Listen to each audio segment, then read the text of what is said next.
The gunshot echoed across the valley, sending a flock of startled birds into the crimson sky as Yates Morgan reined in his horse at the edge of the property. It wasn't his fight, but the sound of trouble had a way of finding him no matter how far he rode. The year was 1878, and the Montana Territory was still wild enough that a man could disappear for months at a time, exactly what Yates had been trying to do since leaving Texas behind. His weathered hand moved instinctively to the Colt revolver at his hip as he dismounted, tethering his chestnut mare to a fence post. The McAllister ranch sprawled before him, its buildings silhouetted against the dying light of day. Another shot rang out, followed by angry shouts. Yates crouched low, moving toward the barn where the commotion seemed centered. Through the gaps in the wooden slats, he could make out 3 men ransacking the place, overturning barrels and stabbing pitchforks into hay bales. Their horses waited outside, saddlebags bulging with what he assumed were stolen goods. "Find the girl," one of them barked. Old man McAllister said she ran this way. Yates didn't know these men or their quarrel, but he'd seen enough injustice to recognize it. 3 armed men hunting one girl didn't sit right with him. He circled around to the back of the barn, slipping inside through a loose board he pried away. The musty scent of hay and horse filled his nostrils as he crept along the shadows. The men were getting increasingly agitated, kicking over pails and cursing. "She ain't here, Decker," one of them said. "Let's just take what we got and head out." "Not till I find her," the one called Decker replied. "She saw our faces. Besides, she's part of the payment."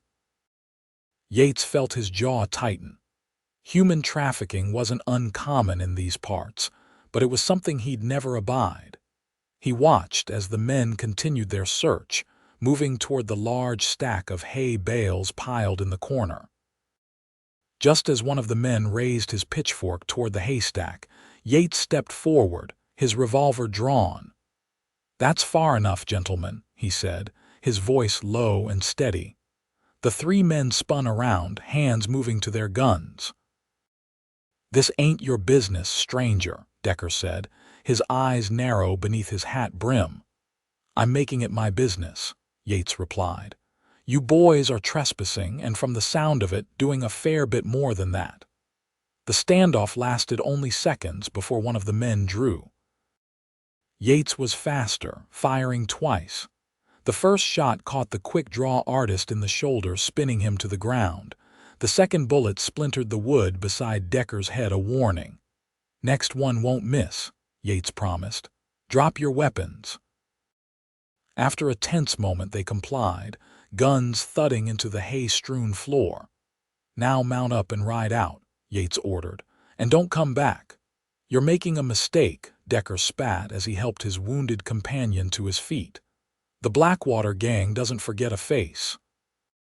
"Neither do I," Yates replied coldly. He kept his gun trained on them until they'd mounted and disappeared into the gathering darkness, taking their wounded man with them. Only when the sound of hoofbeats had faded did Yates holster his weapon and turn his attention to the haystack. "They're gone now," he said softly. "You can come out." For a long moment nothing happened. Then slowly the hay began to shift.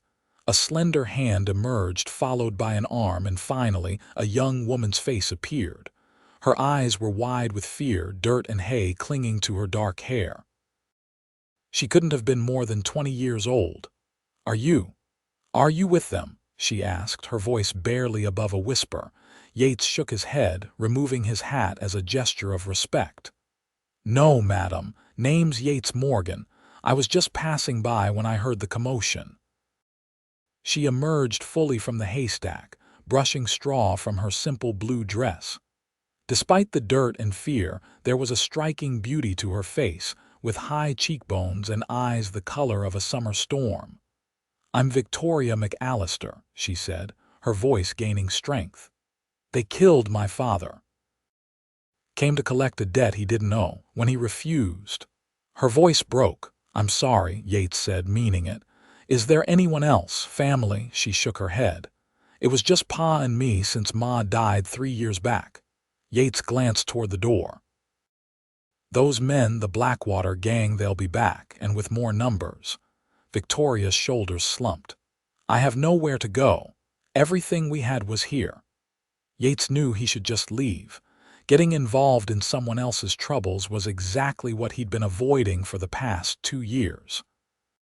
But something about the courage in her eyes, the way she'd managed to hide and survive when others might have given up, stirred something in him. "Grab whatever you need," he said before he could think better of it. "We need to leave before they return." Victoria hesitated. "Why would you help me?" "You don't know me." Yates looked at her steadily. "Because no one should have to hide in fear, and because I've been running long enough to know it's no way to live." She studied him for a long moment, then nodded. "Give me 5 minutes." While Victoria gathered her belongings from the house, Yates kept watch. The night had fully descended now, the stars emerging in the vast Montana sky. His mare nickered softly as he approached, sensing his unease. "I know, girl," he murmured, patting her neck. "We're taking on more than we bargained for." Victoria returned carrying a small bundle and wearing a worn leather jacket that had clearly belonged to her father. She had a determined set to her jaw now, though her eyes still carried the shock of the day's events. "This is all I have left," she said simply. Yates helped her onto his horse, then mounted behind her. "I've got a cabin about a day's ride from here. It's not much, but it's secure and off the main trails. We can figure out what to do next once we're there." As they rode away from the McAllister ranch, Victoria looked back once at the only home she'd ever known. "They were going to sell me," she said quietly.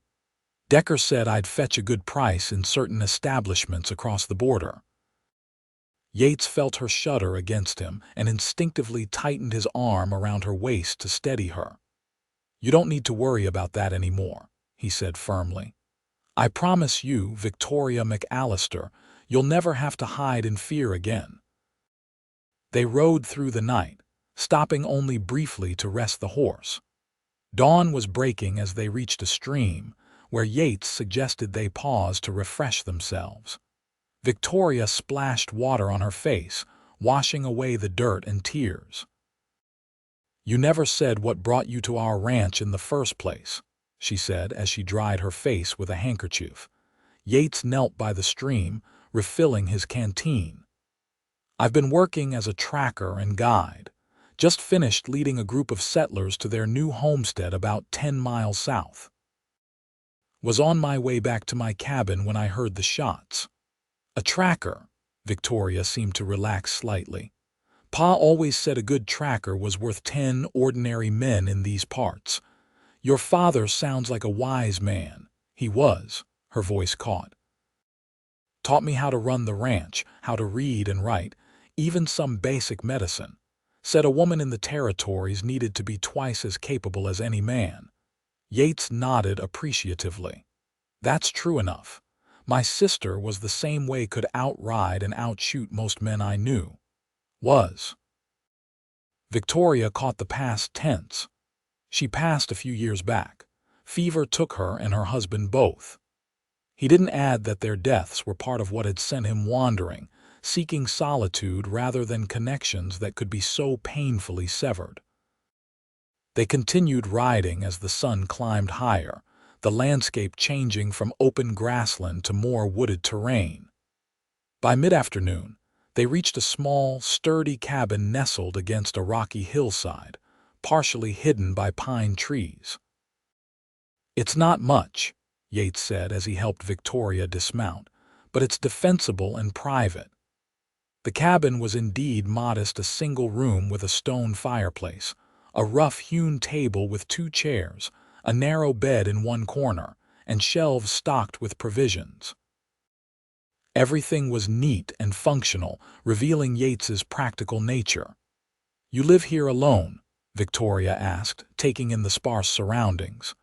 For the past year or so, he replied, setting her bundle on the table. I'll sleep outside tonight, you take the bed. Victoria shook her head firmly. I won't put you out of your own home. The floor will be fine for me. That's not happening, Yates countered, already gathering blankets to make a pallet outside. My mother would haunt me till my dying day if I let a lady sleep on the floor while I took the bed. A ghost of a smile touched Victoria's lips, the first he'd seen. Sounds like she raised you right. She tried her best, he acknowledged. Now there's dried venison and beans we can have for supper, and I've got coffee if you're partial to it. Coffee sounds wonderful, Victoria said, her exhaustion evident in the slump of her shoulders. While Yates prepared their simple meal, Victoria explored the cabin. She paused at a small shelf containing a few books unusual for a frontier cabin. You read Thoreau? She asked, surprised, running her fingers along the spine of Walden. Yates glanced up from the fireplace where he was stoking the flames. Found that in an abandoned wagon a few years back. Seemed like the man understood something about solitude that I was trying to learn. Victoria pulled the book down carefully. May I? Of course. As the coffee brewed and the beans simmered, Victoria sat at the table reading, the book seemingly providing her a temporary escape from her grief and fear. Yates found himself watching her more than once, struck by how naturally she seemed to fit into his solitary space. They ate in comfortable silence, both too tired for much conversation. After the meal, Yates gathered his bedroll. Bolt the door behind me, he instructed. I'm a light sleeper, but if you need anything, just call out. Victoria nodded, then suddenly reached out to touch his arm. Thank you, Yates. I don't know what would have happened if you hadn't come along. The genuine gratitude in her eyes made him uncomfortable.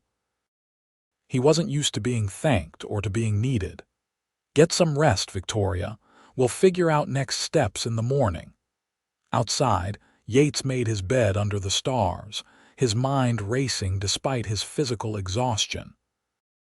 The Blackwater Gang wasn't known for letting go of grudges, and they'd surely be hunting for Victoria. His peaceful existence had just become considerably more complicated. Yet as he drifted toward sleep, he couldn't bring himself to regret his decision. For the first time in years, he'd acted on something other than self-preservation. Whether that made him a fool or a better man, only time would tell. Morning came with a soft rain that drove Yates back inside the cabin. He found Victoria already awake, her hair neatly braided and the cabin tidier than he'd left it. She'd even started coffee brewing in the pot. Hope you don't mind, she said, gesturing to the small changes she'd made. Keeping busy helps me think. Not at all, he replied, hanging his damp hat on a peg by the door. Looks better than when I left it.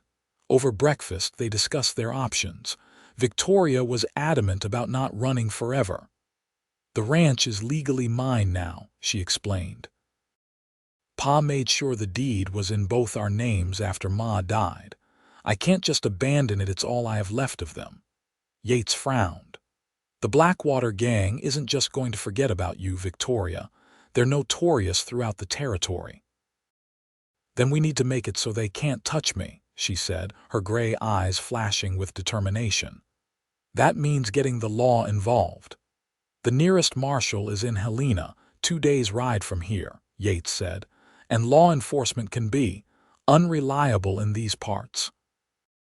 Victoria's hands tightened around her coffee cup. Then what do you suggest? Yates considered their limited options. We need allies, people who can stand with us against the gang. There's a settlement about half a day's ride from here, Coopersville. Small place, but the people there have had their own troubles with outlaws.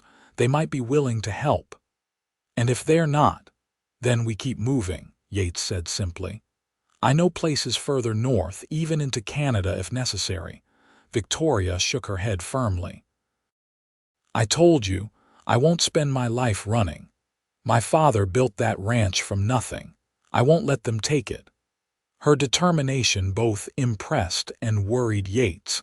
He recognized the steel in her spine. It reminded him of his sister. That quality had served Annie well in life, right until the moment it couldn't protect her from disease. "Let's start with Coopersville," he conceded. "We can at least get supplies and gather information. The rain should let up by midday." They spent the morning preparing.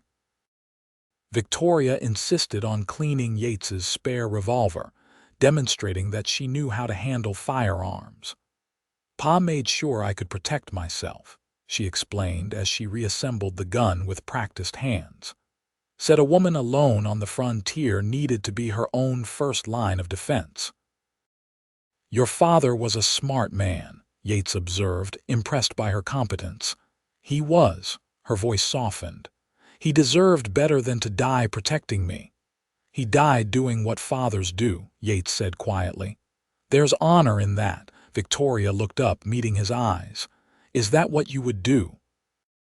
Die protecting someone you love?" The question caught him off guard. It had been so long since he'd allowed himself to care deeply about anyone. "I'd like to think so," he finally said. "Though I've spent a fair amount of time making sure I didn't have to find out."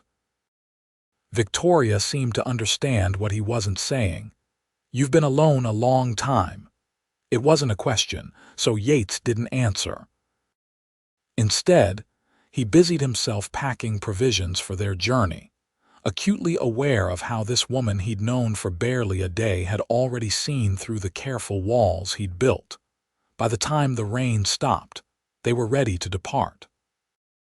Yates had given Victoria one of his old shirts and a sturdy pair of trousers that had belonged to his sister, practical clothing that would make riding easier. Despite the masculine attire, there was no disguising her femininity, especially with her long, dark hair braided down her back.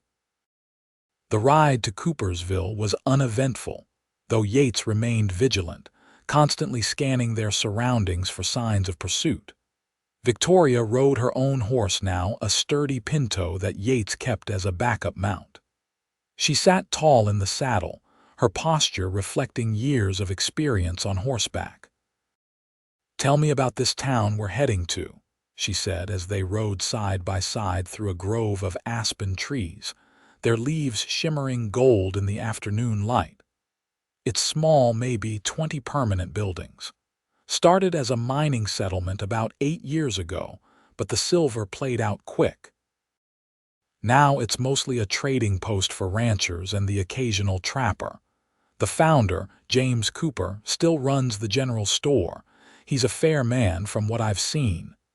"And you think these people will help us?" Yates considered this. "They've had their own run-ins with the Blackwater Gang. About a year back, the gang tried to establish a protection racket in town.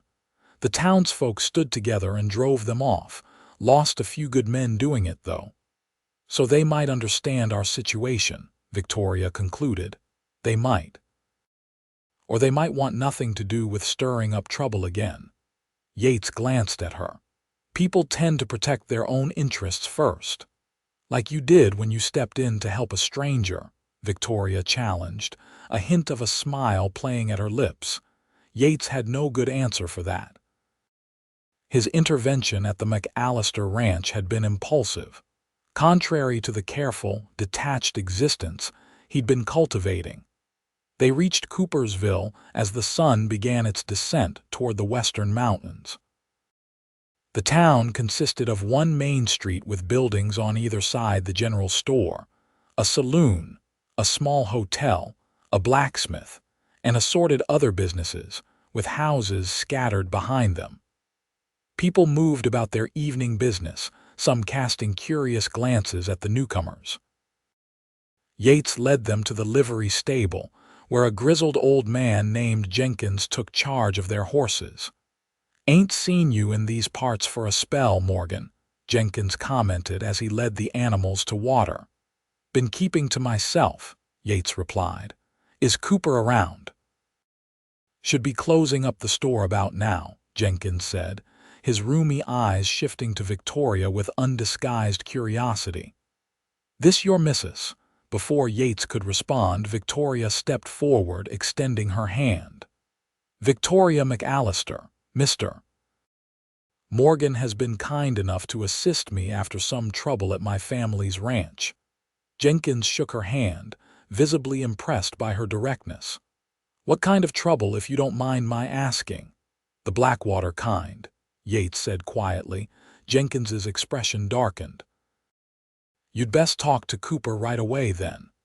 The general store was indeed about to close when they arrived.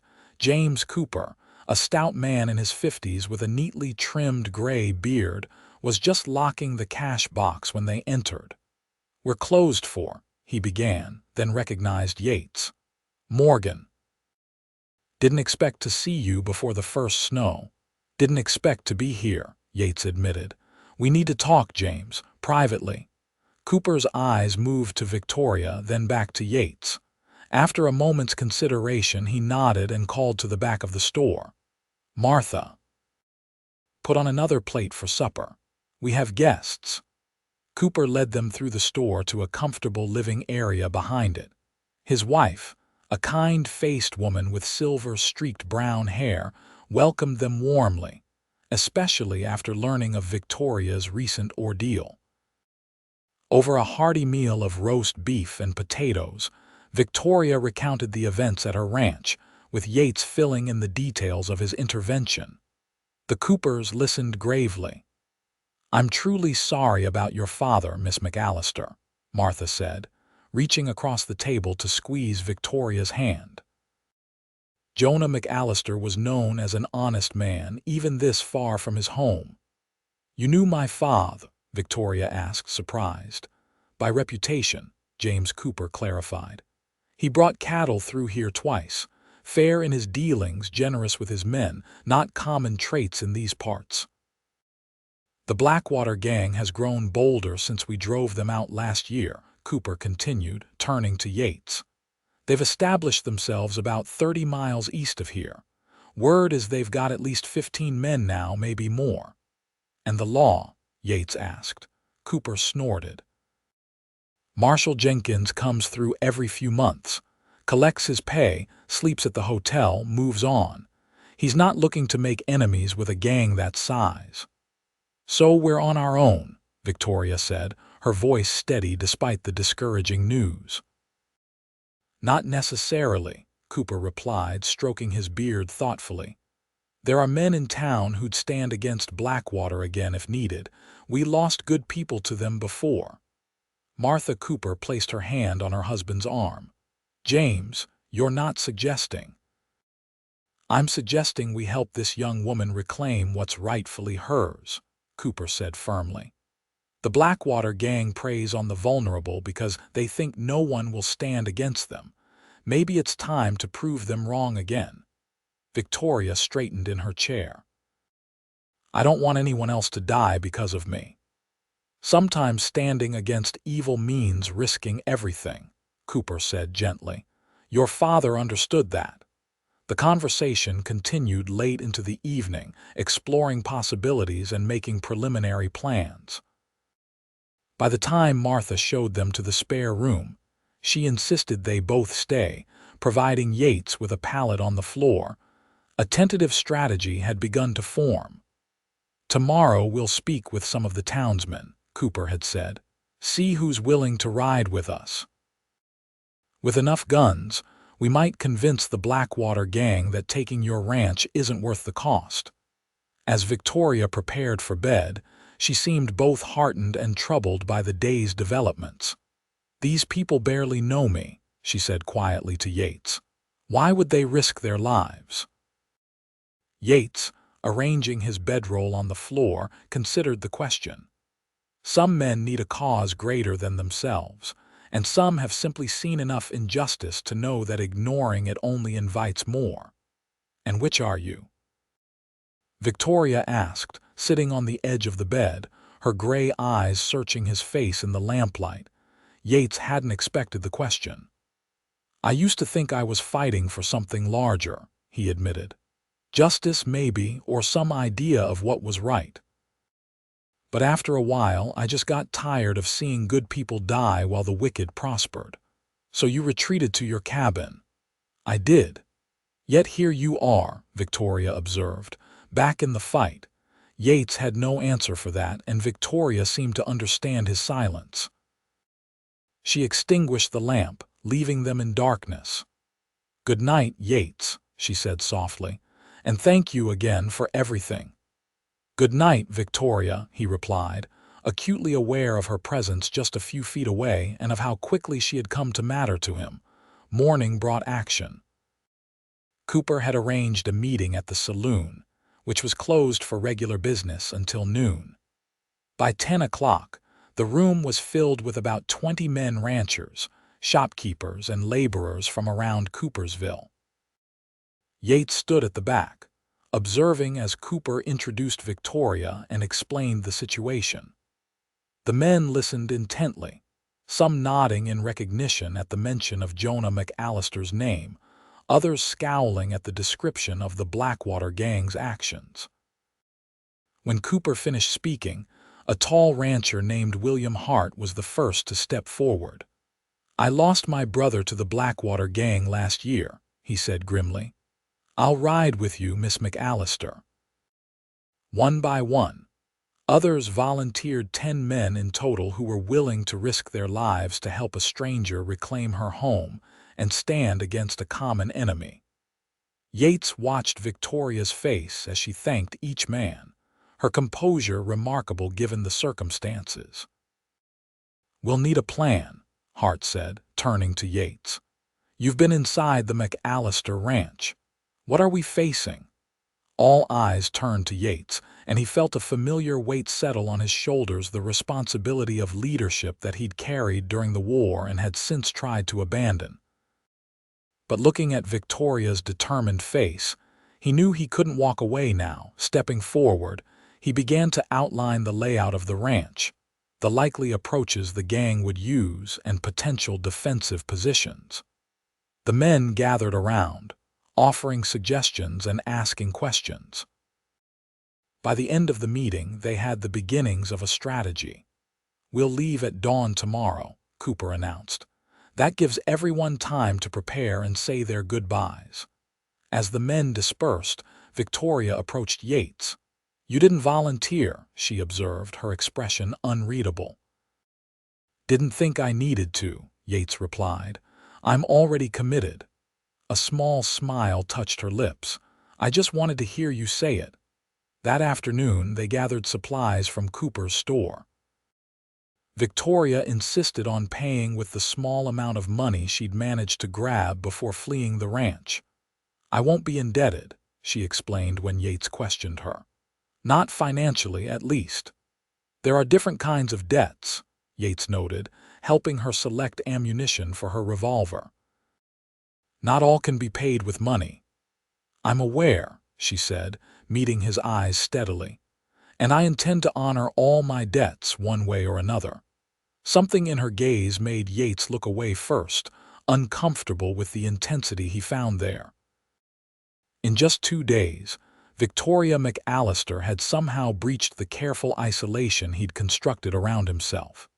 It was unsettling, but not entirely unwelcome. That evening, the volunteers and their families gathered at the town's small church for a simple meal and prayer service. Yates stood awkwardly at the periphery, unused to community gatherings. He watched as Victoria moved among the townsfolk, thanking them and learning their names. She had a natural grace about her, a way of making each person feel valued. "She's quite a woman," Martha Cooper said, appearing at his side with a cup of coffee. "She is," Yates agreed, accepting the drink gratefully. "Reminds me a bit of your sister," Martha continued. "Annie had that same spirit, that refusal to be beaten down by circumstances." Yates stiffened. "You knew Annie?" Martha nodded. "She and her husband stayed with us for a week about 5 years ago on their way to Oregon. She spoke of her brother, often a brave man, she said, who'd fought in the war and then became a ranger in Texas." "That was a lifetime ago," Yates said quietly. Perhaps. But that man is still inside you, I think. Martha patted his arm. Annie would be proud to see you now, standing up for someone who needs you. Before Yates could respond, Victoria approached them, her cheeks flushed from conversation and the warmth of the room. Mrs. Cooper, the children are asking for a story, she said. Apparently, you're quite famous for your storytelling. Martha laughed. Infamous, more like. Excuse me while I go entertain the little ones. As Martha moved away, Victoria turned to Yates. You look uncomfortable. Would you prefer to leave? Yates shook his head. These people are risking their lives tomorrow. The least I can do is break bread with them tonight. Victoria studied him for a moment. You're not what I expected, Yates Morgan. What did you expect? When I first saw you in the barn, I thought you were just another drifter, a man without connections or commitments. She gestured around the room. But these people know you. They respect you. You have a place here, even if you've been trying to convince yourself otherwise. Her perception was too accurate for comfort. I've learned that connections lead to loss, he said. Simpler to avoid them altogether. Simpler, yes, Victoria agreed, but emptier too. Before he could reply, Cooper called for everyone's attention. Friends, tomorrow we ride to stand against those who would prey on the innocent. We do so not just for Miss McAllister's sake, but for all who wish to live in peace in this territory. Let us pray for courage and for justice. As heads bowed around the room, Yates found himself studying Victoria's profile in the lamplight. Her eyes were closed, her expression serene despite the danger that awaited them. In that moment, he silently made a promise not to God, whom he'd long ago stopped addressing, but to himself and to her. She would reclaim her home, and he would ensure she never had to hide in fear again, whatever the cost. Dawn arrived with a thin mist hanging over Coopersville as the volunteers gathered in front of the general store. 12 men in total, including Yates and Cooper, mounted and armed. Victoria, dressed in her practical riding clothes with her hair tucked beneath a wide-brimmed hat, sat tall on her pinto, a rifle scabbard attached to her saddle. Martha Cooper distributed packages of food for the journey, while other women said tearful goodbyes to their husbands and sons. The gravity of the mission hung heavy in the air. It's about 6 hours' ride to the McAllister Ranch, Cooper announced. We'll approach from the north through the forest to avoid being spotted too early. Yates positioned himself beside Victoria as they set out. Stay close to me, he instructed quietly. If things go badly, we have a better chance together. She nodded, her face composed but her knuckles white as she gripped the reins. Do you think they'll be there? The gang? Hard to say, Yates replied honestly. They might have left men behind to claim the property, or they might be planning to return once they think it's safe. Either way, we'll be ready, she said with a determination that both impressed and worried him. The journey was mostly silent, each rider lost in their own thoughts as they traveled through the Montana wilderness. The terrain was beautiful rolling hills giving way to pine forests, streams cutting through meadows where deer grazed, momentarily startled by the passing horses. Around midday, they stopped to rest the horses and eat a quick meal. Victoria sat slightly apart from the group, staring at the distant mountains. Yates joined her, offering a cup of coffee. Second thoughts, he asked. She accepted the cup, her fingers brushing his. Not about reclaiming my home. But I keep thinking about my father. About his body still there.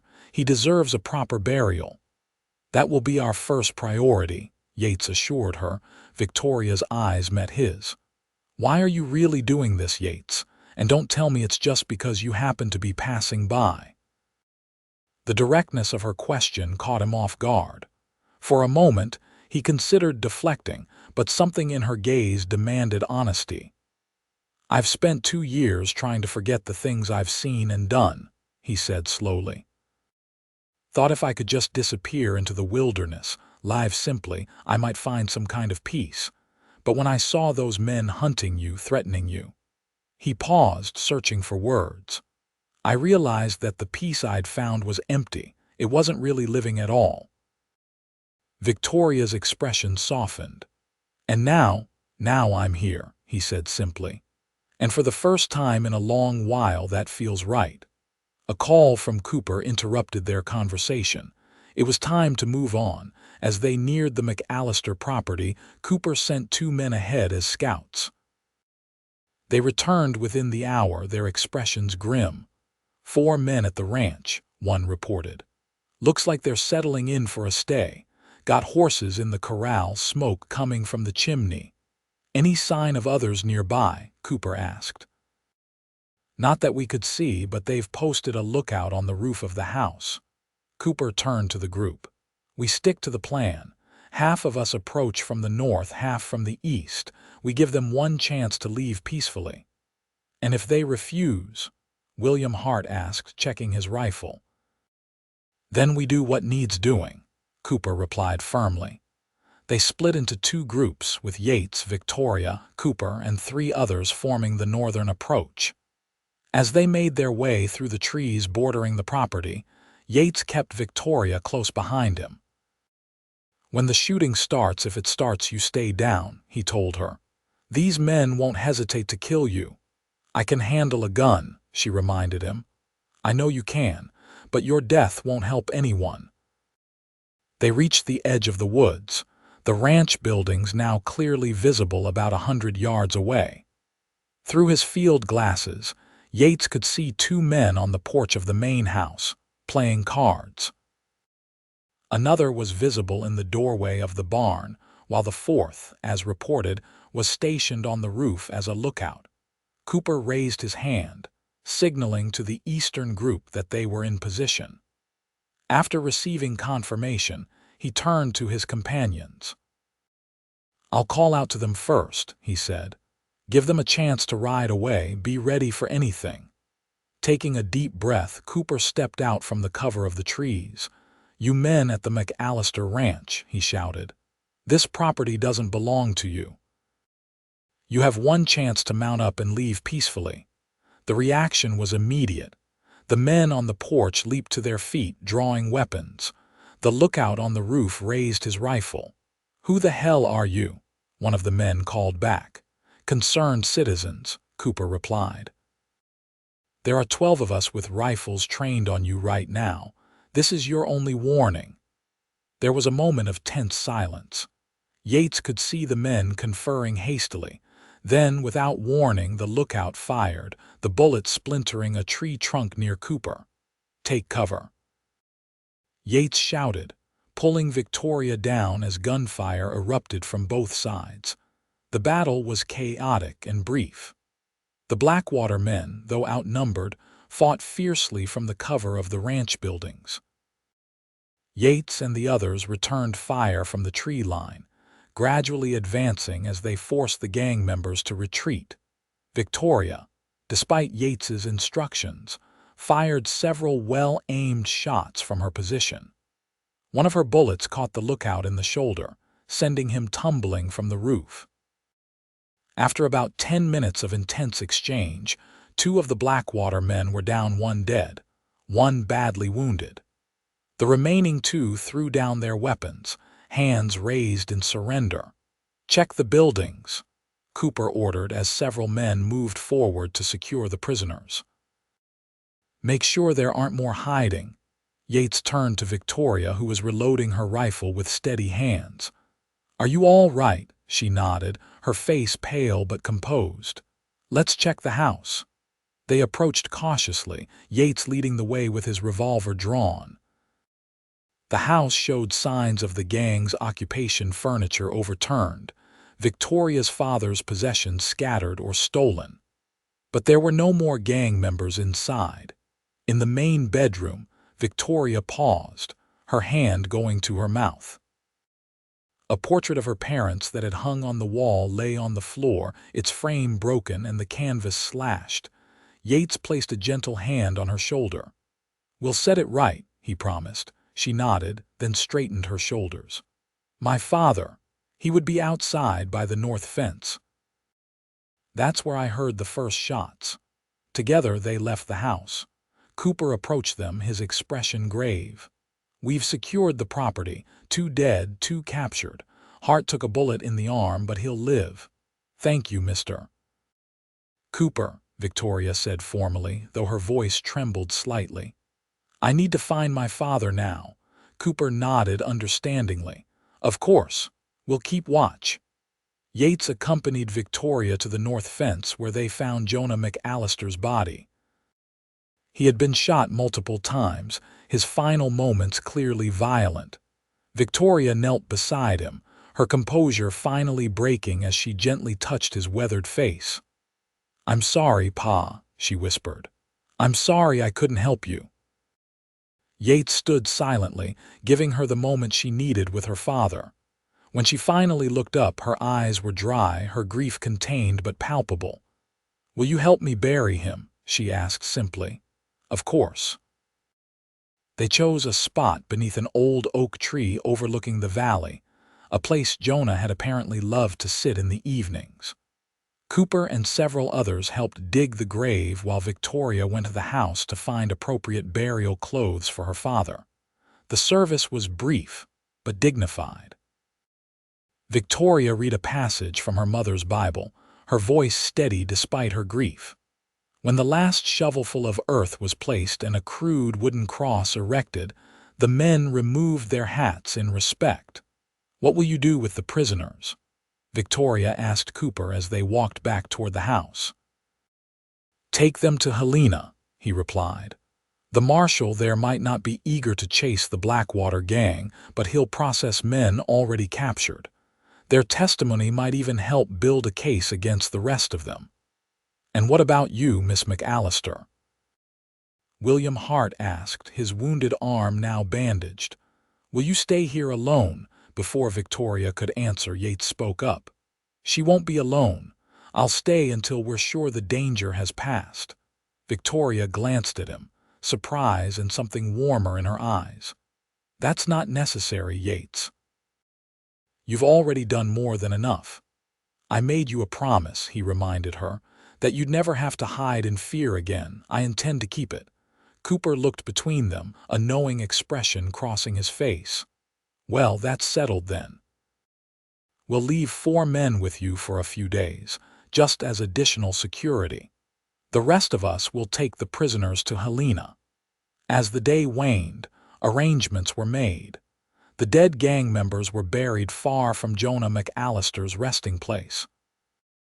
The volunteers organized shifts for guard duty, while Victoria and Martha Cooper, who had insisted on staying to help, began restoring order to the ransacked house.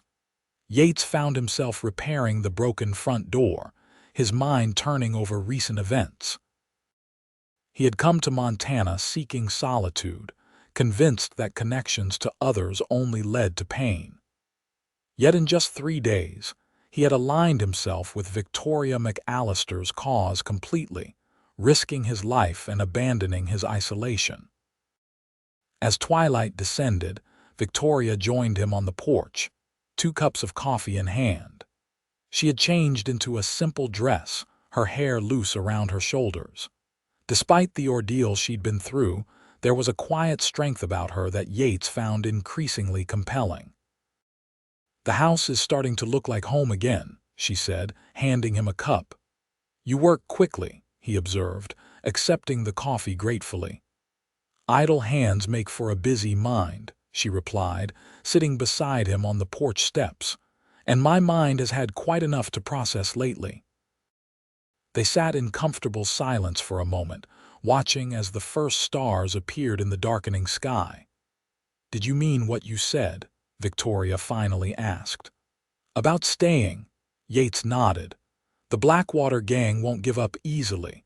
When they learn what happened here, they'll want revenge. That's not what I asked, she said gently. I asked if you meant it. Yates turned to look at her, really look at her in the fading light. The woman who had emerged from a haystack just 3 days ago, frightened but determined, had already begun to reshape his carefully constructed solitude. "Yes," he said simply. "I meant it." Victoria's hand found his, her fingers warm against his calloused palm. "Good, because I'm not ready for you to disappear back into those mountains just yet." The touch of her hand sent an unexpected current through him. For years, Yates had avoided such moments of connection, convinced they would only lead to eventual loss. But sitting beside Victoria as night fell over her reclaimed home, he found himself unwilling to pull away. Instead, he gently squeezed her hand in return, a silent acknowledgement of something neither of them was ready to name, but both increasingly felt. The following days established a new rhythm at the McAllister ranch. Cooper and most of the volunteers departed for Helena with the prisoners, leaving behind 4 men as promised. Victoria threw herself into restoring the property, with Martha Cooper's capable assistance. Yates found himself increasingly involved in the day-to-day operations of the ranch. He repaired fences, checked on the remaining livestock that had scattered during the attack but were gradually returning, and kept a vigilant watch for any sign of the Blackwater Gang's return. Each evening, he and Victoria would sit on the porch, sometimes talking late into the night, sometimes simply enjoying a comfortable silence. She told him about growing up on the ranch, about her mother's illness and death, about her father's dream of building something that would last. In turn, Yates gradually shared pieces of his own past, his childhood in Texas, his service during the war, his years as a ranger, and the accumulation of losses that had driven him to seek solitude in the Montana wilderness. "You've seen more than your share of tragedy," Victoria observed one evening, a week after reclaiming the ranch. "No more than many who lived through those times," Yates replied, whittling a piece of wood as they talked, a habit that kept his hands busy when memories threatened to overwhelm him. "Is that why you left Texas? Too many ghosts?" Yates's hands stilled. "Something like that. After Annie and her husband died, there didn't seem to be much point in staying. Everyone I cared about was gone. So you came north to forget. To try, at least." Victoria's gray eyes studied him thoughtfully. "And has it worked? The forgetting?" Yates considered the question. "No," he admitted, "but the memories hurt less in the quiet." "Until I came along and disrupted your quiet," she said with a small smile. "I don't regret it," Yates said, surprising himself with his candor. "Helping you. It reminded me of something I'd forgotten." "What's that?" "That there can be purpose in connection, not just pain." Victoria's smile deepened, lighting her eyes in a way that made Yates's heart beat faster. "That's quite profound for a man who claims to prefer solitude." "I contain multitudes," he quipped, quoting from one of the books he'd read during his self-imposed isolation. Walt Whitman. Victoria identified the reference immediately. "My father had a volume of his poems. I used to read them aloud on winter evenings." Their conversation was interrupted by the arrival of one of the volunteers, a young man named Thomas, returning from his patrol of the property boundaries. "All quiet, Mr. Morgan," he reported. "No sign of trouble." "Good," Yates replied. "Get some rest. I'll take the next watch." As Thomas departed, Victoria rose from her chair. "I should turn in as well. Martha has us making preserves tomorrow from what's left of the garden." Yates stood as well, suddenly awkward in a way he hadn't been during their conversation. "Good night, then." Victoria hesitated, then stepped closer, rising on tiptoe to press a soft kiss to his cheek. "Thank you, Yates, for everything." Before he could respond, she had disappeared into the house, leaving him standing on the porch, his hand unconsciously touching the spot where her lips had been.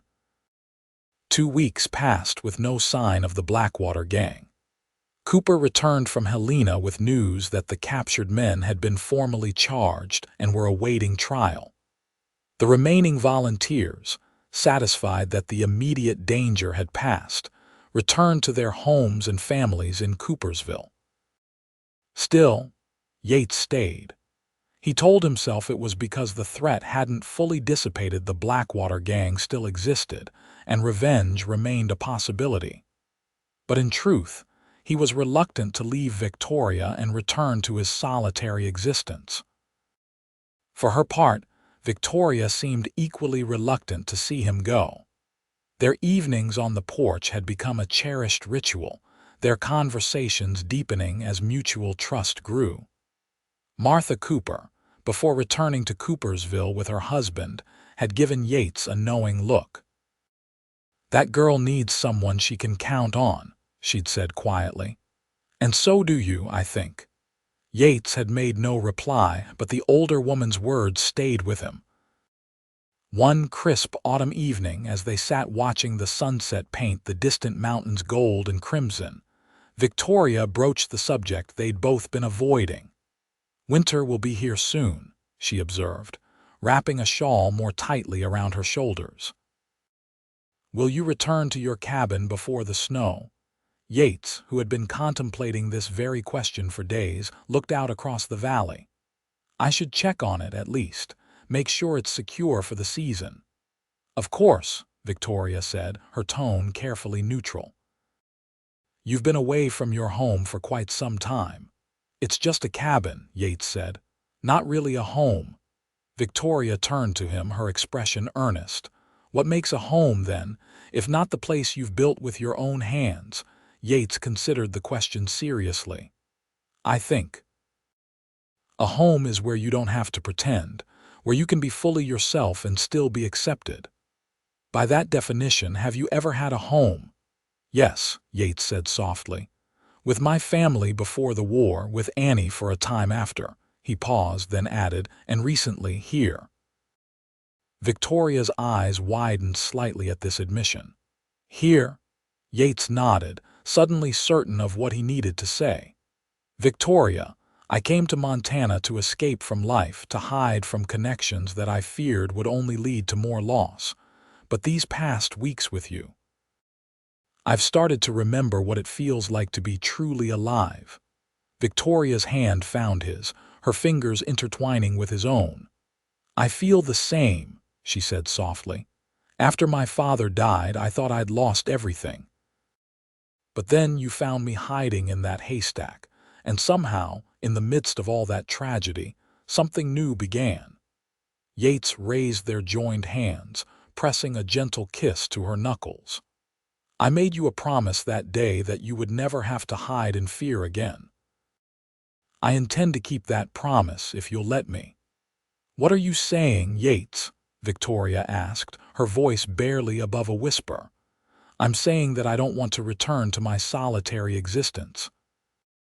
I'm saying that these weeks with you have shown me a different kind of life, one with purpose and connection."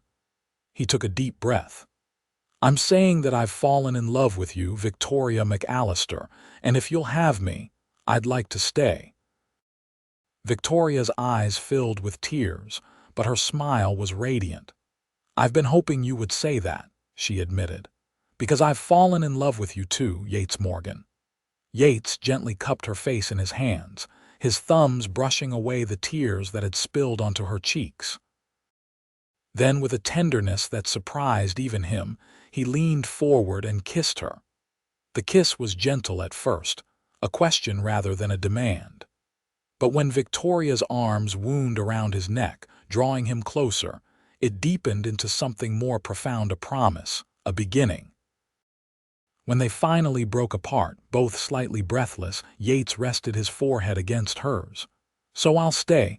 Victoria's laugh was soft and joyful. "Yes, you'll stay. This ranch is too big for one person anyway." "I should warn you," Yates said, suddenly serious. "The Blackwater Gang." Victoria pressed her fingers to his lips, silencing him. "I know the risks, we both do, but I refuse to let fear dictate how I live my life. Together we'll face whatever comes." Yates nodded, drawing her close again. Together. That night, for the first time since finding her in the haystack, Yates slept peacefully, no longer standing guard but resting in the knowledge that he had found something he'd stopped believing existed, a future worth embracing, with a woman whose courage and spirit had awakened his own. 3 days later, as they were planning a trip to Coopersville for supplies, a rider appeared on the horizon. Yates spotted him first, reaching instinctively for his rifle before recognizing William Hart's tall figure. "Something's wrong," he said to Victoria, who was hanging laundry nearby. Hart wouldn't ride all this way unless there was trouble. They met Hart at the edge of the property. The rancher's expression was grim as he dismounted.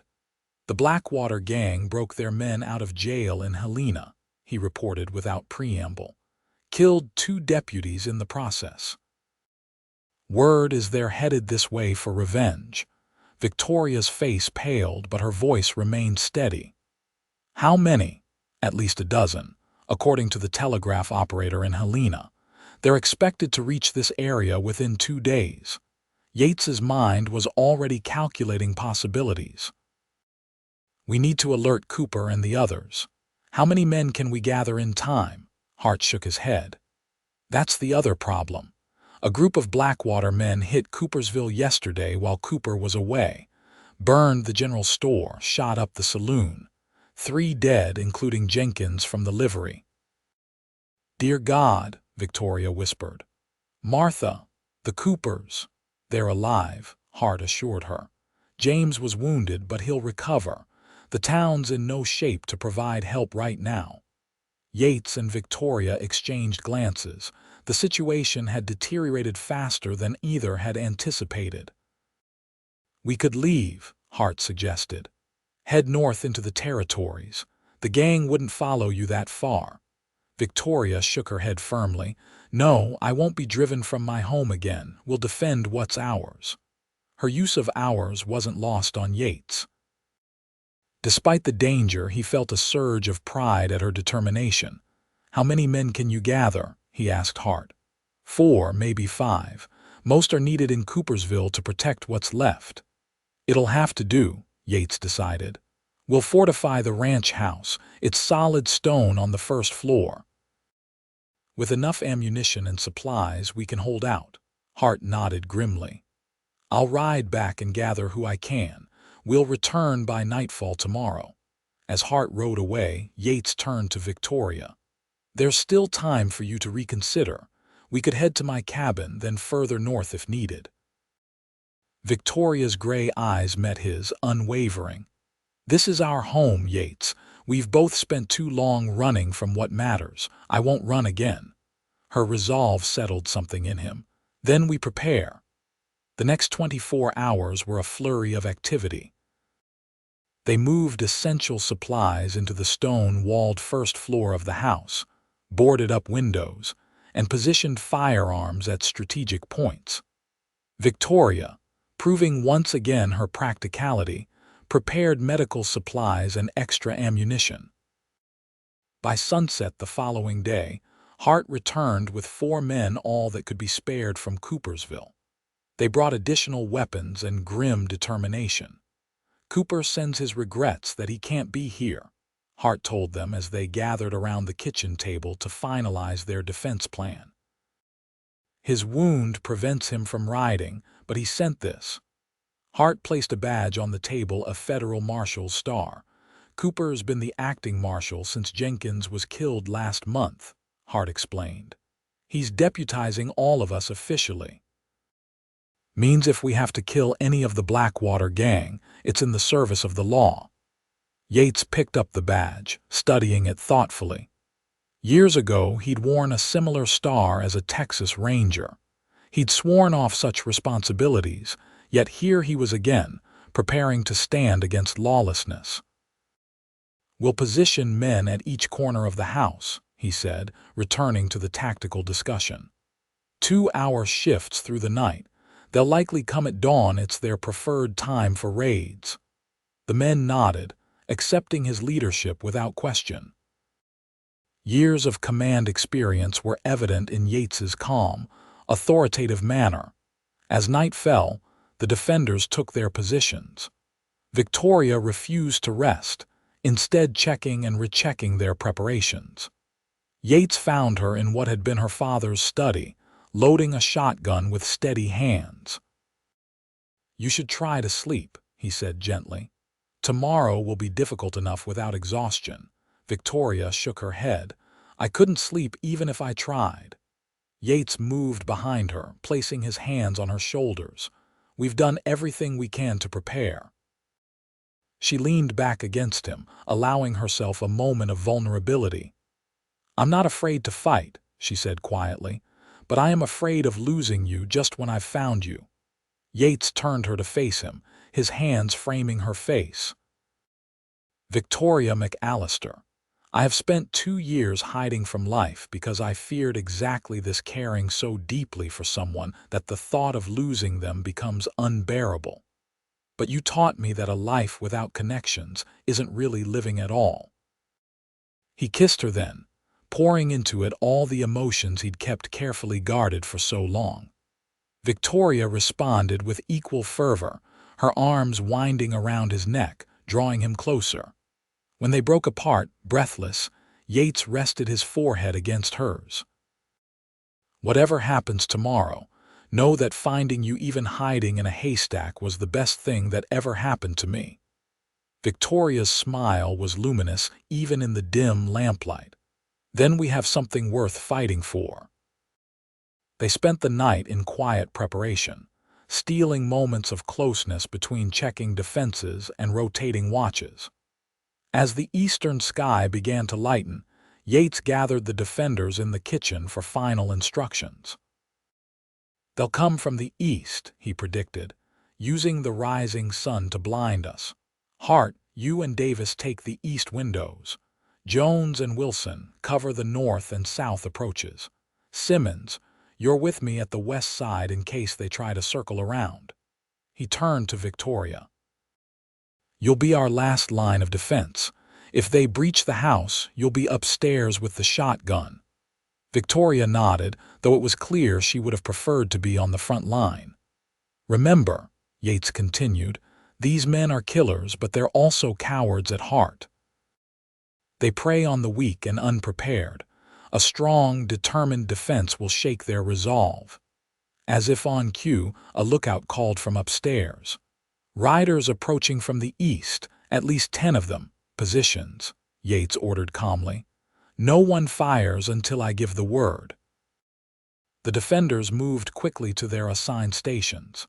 Yates paused briefly to kiss Victoria once more before they separated. "Stay safe," she whispered. "I need you to keep your promise about me never hiding again." "I will," he assured her. "Now go upstairs. Be ready." From his position at the west window, Yates could see the riders approaching through his field glasses. They were spreading out, preparing to surround the property. At their head rode a man Yates recognized from wanted posters, Samuel Decker, leader of the Blackwater Gang. The riders halted just beyond rifle range. Decker raised a hand, then spurred his horse forward alone, stopping about 50 yards from the house. "McAllister," he shouted, "I know you're in there. Send out the girl and the man who interfered at the barn, and the rest of you can ride away." Yates exchanged glances with Simmons beside him. "That's generous of him," Simmons muttered sarcastically. "McAllister is dead," Yates called back. "This property is legally his daughter's now. You have no claim here, Decker." "That's so," Decker responded. "Well, I've got 10 men who disagree." "You're outnumbered, stranger. We're federal deputies," Yates countered. "Killing us means a rope for every man who rides with you." This announcement clearly took Decker by surprise. He turned to confer with his men who had edged closer during the exchange. "Last chance." Decker shouted after a moment. "Send out the girl and the interfering stranger, or we burn you out." Yates's response was a carefully aimed shot that kicked up dirt just in front of Decker's horse, causing the animal to rear. "That's your answer," he called. Next one won't miss." Decker retreated hastily to his men, and moments later, the attack began. The gang split into 3 groups, approaching from different directions while keeping up a steady stream of covering fire. "Hold your positions," Yates ordered as bullets thudded into the wooden shutters and stone walls. "Wait for clean shots." The defenders responded with disciplined fire, dropping 2 of the attackers in the first exchange. But the Blackwater Gang pressed forward, using the outbuildings for cover as they advanced. 3 of them reached the barn, from which they could fire at the house with better protection. Yates directed Simmons to focus on that position while he kept watch on the main group. The battle continued for over an hour, a tense exchange of gunfire with neither side gaining a clear advantage. The defenders had the benefit of solid cover, while the attackers had superior numbers. 2 more gang members were hit, one fatally, but Hart also took a bullet in the shoulder. Victoria moved efficiently between positions, delivering ammunition and tending to Hart's wound without exposing herself to fire. Her calm efficiency impressed even the veteran ranchers. As the morning wore on, Yates noticed the gang's fire becoming more sporadic. They were running low on ammunition, a common problem for outlaws who often carried limited supplies. "They're weakening," he told the others. "Keep up the pressure." Then, from the direction of the barn, a new threat emerged. 3 gang members had fashioned crude torches and were preparing to charge the house, clearly intending to set it ablaze. "Hart," Yates called, "can you and Davis handle the main group?" At Hart's affirmative response, Yates turned to Simmons. "Cover me. I'm going to circle around and take care of those torch bearers." Before anyone could object, Yates slipped out through a back window and skirted along the edge of the property, using the trees for cover. He approached the barn from behind, moving silently as he'd learned to do during his ranger days. The 3 men with torches were just emerging from the barn when Yates made his move. His first shot dropped one immediately. The second turned, raising his gun, but Yates was faster, his bullet finding its mark. The third man, panicking, threw his torch aside and ran directly into Victoria's line of fire from an upstairs window. The shotgun blast caught him squarely, ending his flight. From his position near the barn, Yates now had a clear angle on the main group of attackers. He fired methodically, forcing them to scatter and disrupting their coordinated assault on the house. Decker, realizing his position was deteriorating, called for his men to fall back. They retreated toward their horses, keeping up covering fire as they went.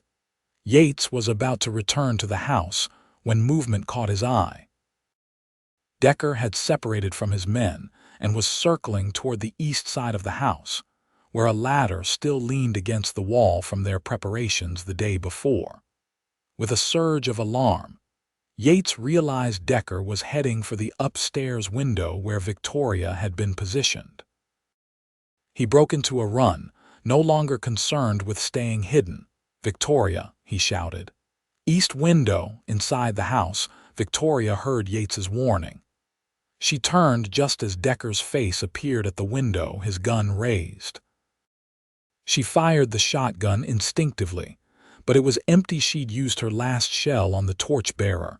Decker grinned, leveling his revolver at her. "You've caused me a lot of trouble, girl," he snarled. Before he could fire, a shot rang out from below. Decker jerked, his expression changing from triumph to shock. He toppled backward off the ladder, landing heavily on the ground below. Victoria rushed to the window to see Yates standing over Decker's body, his smoking gun still trained on the outlaw leader. "Yates!" She called, relief flooding her voice. He looked up, his face tight with concern. "Are you hurt?" "No," she assured him. "Thanks to you."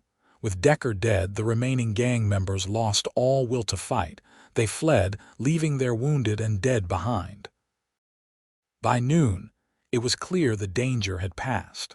Hart and the other defenders from Coopersville prepared to return home, taking the surviving outlaws as prisoners.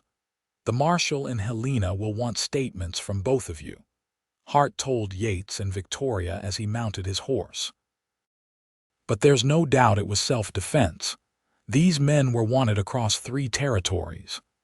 As the riders disappeared down the trail, Victoria turned to Yates, who was cleaning his revolver on the porch steps. "It's over, isn't it?" she asked, sitting beside him.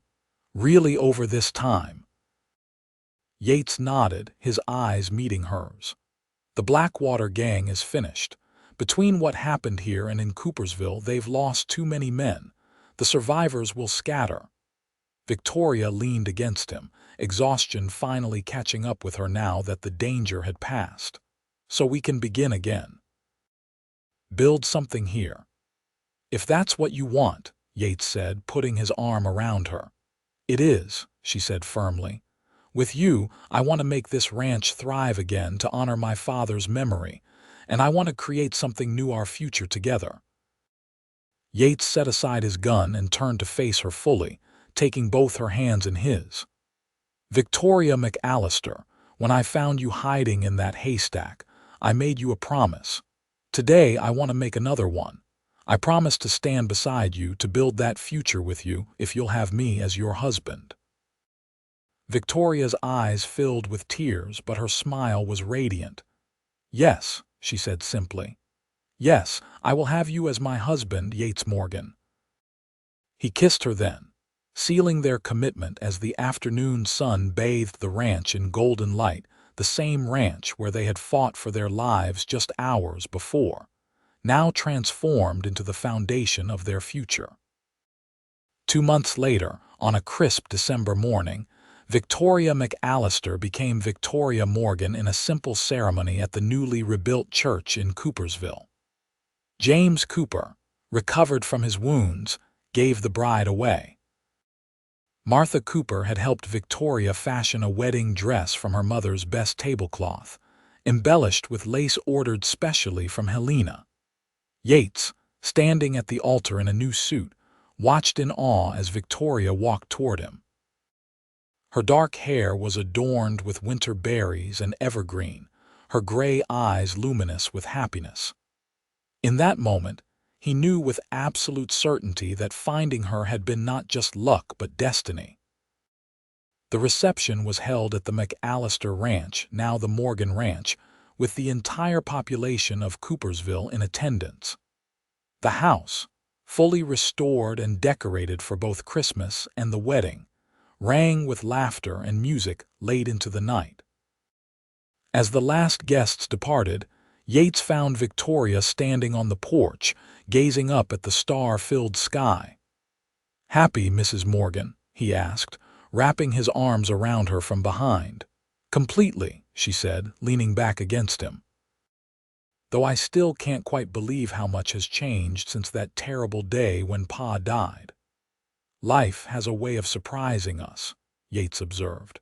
3 months ago, I was convinced that solitude was the only path to peace. Now I can't imagine returning to that lonely existence." Victoria turned in his arms to face him. "Do you ever miss your cabin?" "Sometimes I miss the quiet," he admitted, "but not the emptiness, not the isolation." She smiled, understanding. "Well, it's still yours, ours. Perhaps we can visit in the summer when the ranch work allows." "I'd like that," Yates said, kissing her softly, "though I've been thinking." "Yes, that cabin would make a fine line shack for the northern pasture, once we expand the herd in that direction." Victoria's eyes lit up. "You've been planning for the ranch's future." "Our future," he corrected. "I've been talking with Cooper about cattle prices. With the railroad expanding westward, there's going to be increasing demand. If we can build our herd over the next few years, this place could become one of the most prosperous ranches in the territory." "Yates Morgan," Victoria said, her voice warm with affection. "Are you becoming an ambitious man in your old age?" He laughed, the sound still somewhat new to him after years of somber solitude. Not ambitious, exactly, just invested in building something lasting, something worth passing on. Victoria's expression softened at his words. "Children?" she asked quietly. "If we're blessed that way," he replied, suddenly serious. "I'd like that very much." "So would I," she whispered, rising on tiptoe to kiss him deeply. Later that night, as they lay together in what was now their bedroom, Victoria nestled against Yates's side, her head on his shoulder. "I've been thinking about what you said that day," she murmured sleepily. "Which day?" Yates asked, stroking her hair. "The day you found me in the haystack. You promised I would never have to hide in fear again." She propped herself up on one elbow to look at him. "You've kept that promise, Yates. You've given me safety and purpose and love." Yates cupped her face gently. "And you've given me a home, Victoria. A real home, by my own definition, a place where I can be fully myself and still be accepted." "Accepted and loved," she corrected, kissing him softly. "Always loved." 5 years later, the Morgan Ranch had indeed become one of the most prosperous in the Montana Territory. The original property had been expanded, the herd had quadrupled in size, and Yates's former cabin now served as the base for the Northern Range operations. More importantly, the main house had been enlarged to accommodate a growing family. Victoria had given birth to twins, a boy and a girl, 3 years after their wedding. James and Annie Morgan, named for Cooper and Yates's sister, were now energetic 2-year-olds who kept their parents constantly on their toes.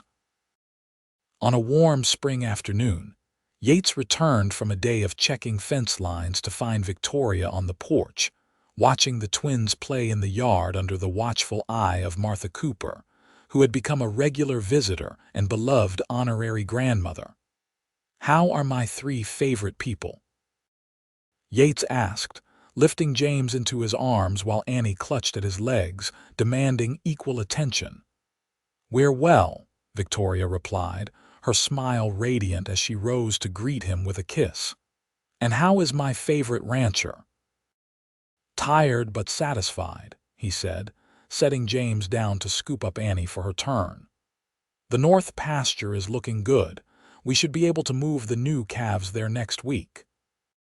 As the children returned to their play, Victoria took Yates's hand, leading him to sit beside her on the porch swing he'd built the previous summer.